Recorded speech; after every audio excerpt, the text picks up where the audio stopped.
വിളിച്ചാ വിളിപ്പുറത്താണ് മുത്തപ്പൻ.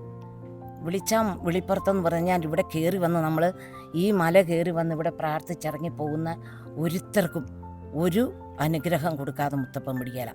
പിന്നെ ഒരു കാലയിലൊരു ആണി വന്നാൽ അതിന് നമ്മൾ അരുമ്പാറപ്പം ചുട്ട് കൊടുത്തേക്കാന്ന് പറഞ്ഞാൽ ആ അരിയും വറുത്ത് അരുമ്പാറപ്പവും ചുട്ട് നമ്മളിവിടെ കൊണ്ട് കൊടുത്തു കഴിഞ്ഞ് പിറ്റേ വർഷം ആ സമയമാകുമ്പോഴേക്കും ഉണ്ടാവില്ല. പിന്നെ നമുക്ക് കാല് ഈ കൈ നിറച്ചും ഈ അരുമ്പാറ വരുമല്ലോ, അരുമ്പാറ വരുമ്പോൾ ഈ പറയും പോലെയാണ് നേർച്ച.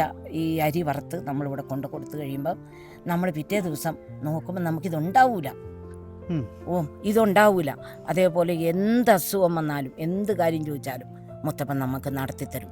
ഏത് കാര്യങ്ങളാണേലും. ഞങ്ങൾക്ക് സ്ഥലമില്ലായിരുന്നു. ഞങ്ങൾ മുത്തപ്പനോട് പ്രാർത്ഥിച്ച് നിയോഗം വെച്ച് പ്രാർത്ഥിച്ച് 9 വെള്ളിയാഴ്ച മല കയറി കഴിഞ്ഞപ്പം ഞങ്ങൾക്ക് വീടും സ്ഥലവും മേടിക്കാനുള്ളൊരു അനുഗ്രഹം കിട്ടി. ആ വീടും സ്ഥലവും മേടിച്ച് ഞങ്ങളിപ്പോൾ അവിടെ തന്നെ താമസിക്കുന്നു.